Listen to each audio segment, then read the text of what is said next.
Welcome to Happy Healthy Living with Yvonne Douglas. My name is Doug, and today we're going to make some delicious scones. So stay tuned.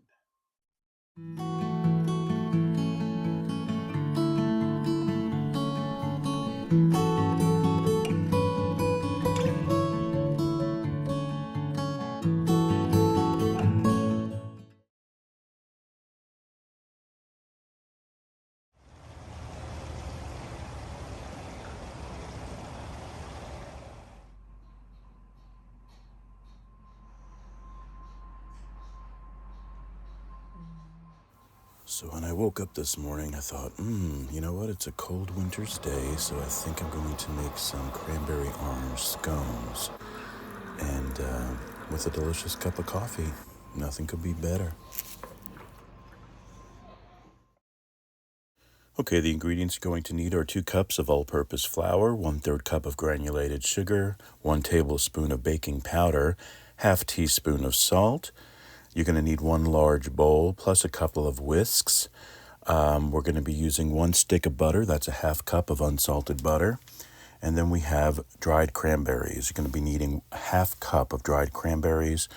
1 orange. You're going to be using the zest from 1 orange and then also the juice.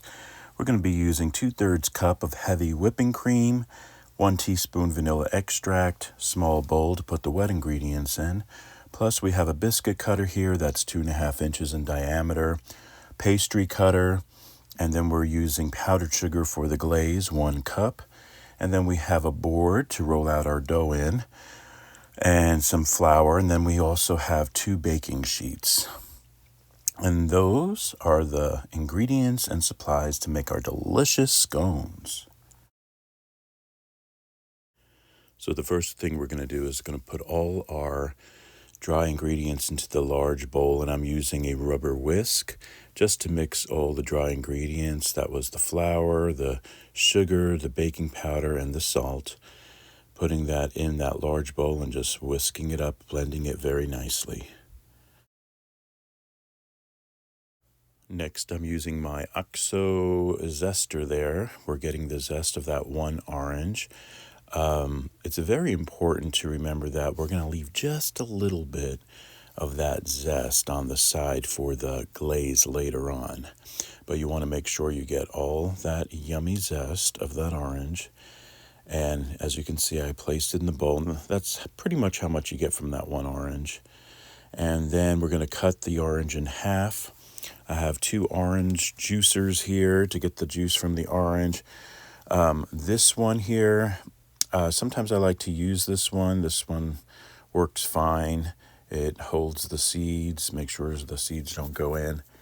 And you can use one of those. Or I also have another orange squeezer, and that's this one. And this one works really well too. You just cut the orange in half, put half in there. Sometimes it's hard to get in, and then just squeeze it, and then you get the juice. So either one works great. Next, we're going to cut our butter. Don't forget, it's very important to have your butter cold. It has to be cold, like straight out of the refrigerator. And we're just cutting that, getting these little cubes, and placing it onto our dry ingredients. Once again, let me emphasize the butter needs to be cold, not room temperature, so use it straight from the refrigerator.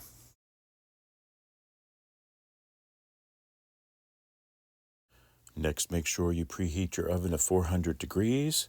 And then what we're going to do with our butter, we're using a pastry cutter, and we're just cutting that butter into our dry ingredients. So you can use a pastry cutter. You can also use your fingers.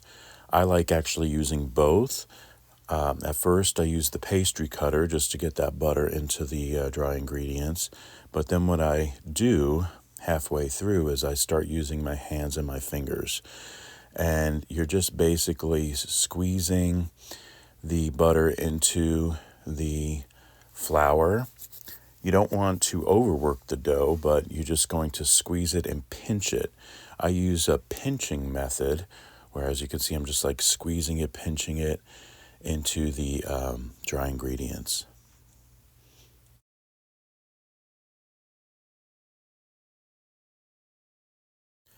After that, we're going to add our dry cranberries and then our orange zest. Don't forget, leave just a little bit of orange zest for the glaze later on. And we're just adding it to the butter and the dry ingredients there. See, that's a little bit that you need to leave for the glaze. And then with the wooden spoon, just gently stir the cranberries and the zest. You want to make sure it's well mixed, but don't overwork it. And just gently stir all, the cranberries and the zest into that flour and butter. Now in a small bowl, we're going to add 2/3 cup of heavy whipping cream.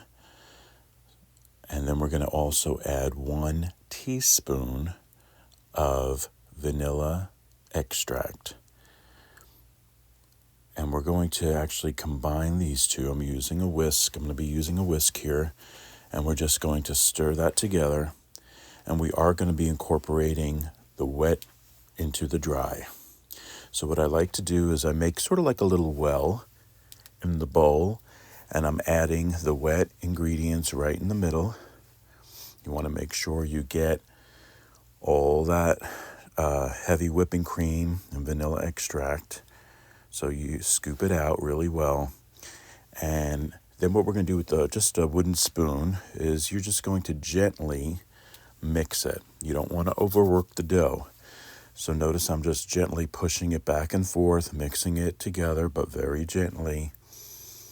And we're just stirring that to combine it.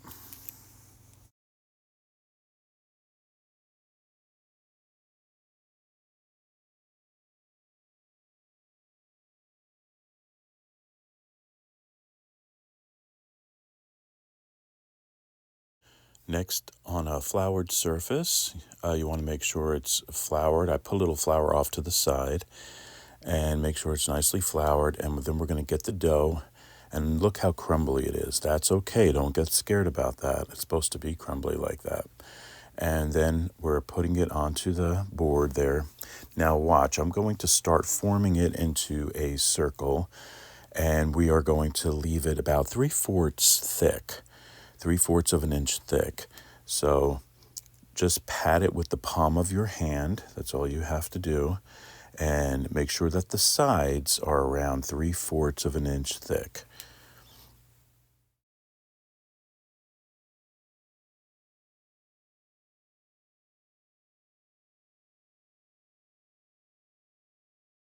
So we're using a 2.5 inch in diameter cookie cutter, round, or biscuit cutter.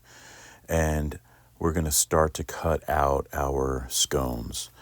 Now, you want to make sure it's 3/4 of an inch thick, and notice I'm just cutting it out, and you can see that is perfect. That's the thickness you want of your scones.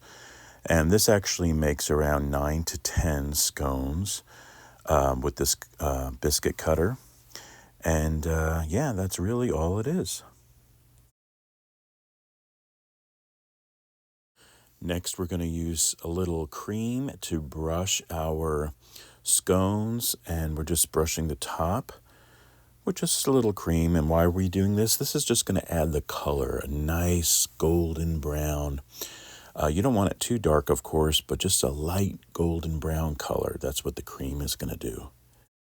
And now they're ready for the oven, so we're going to bake these at 400 degrees for 15 to 20 minutes until they're a light golden brown. And while that's baking, we can make our delicious orange glaze. So we're using 1 cup of powdered sugar and 3 tablespoons of orange juice. That's that fresh orange juice. And then we're also going to add in the rest of that zest, the orange zest. It's going to taste so orangey.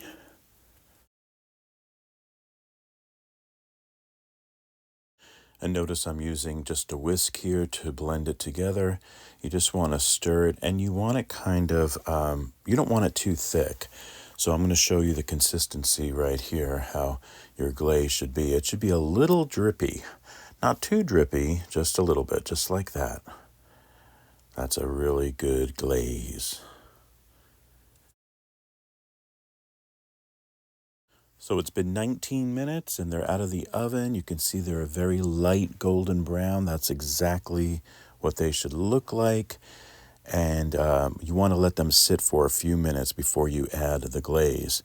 So let them sit for at least 3 to 5 minutes, then put them on a cooling rack. And notice I have foil underneath, and see how nice they look. And then what we're going to do is we're going to add the glaze while it's still warm. So they're still warm. Like I said, it's probably about 5 minutes or so. And then we're going to add the glaze. You don't want to put it on when it's too hot, just when they're still a little bit warm. And notice we're just dripping the glaze over. You can go over it once or twice, depending on how you want them. But the glaze tastes so good with it. And that's all you do. And notice that the foil underneath is to protect the countertop and makes easy cleanup. So they're going to taste so good. And here they are, my cranberry-orange scones. Yum. A scone on a cold winter's day is nothing better.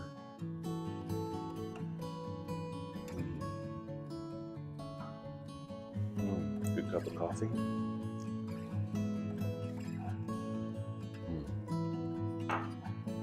Delicious. So good. Delicious. Great color, great flavor. Well, hope you try this recipe. And if you do try this recipe, please let me know if you dug it. Get it? Dug. If you dug it. You dug it, and let me know if it worked out for you. Thank you so much for joining us today on Happy Healthy Living with Yvonne Douglas. Remember, if you want that homey vibe, you need to subscribe, and please give this video a like. Until next time, my friends, happy healthy living. Bye-bye.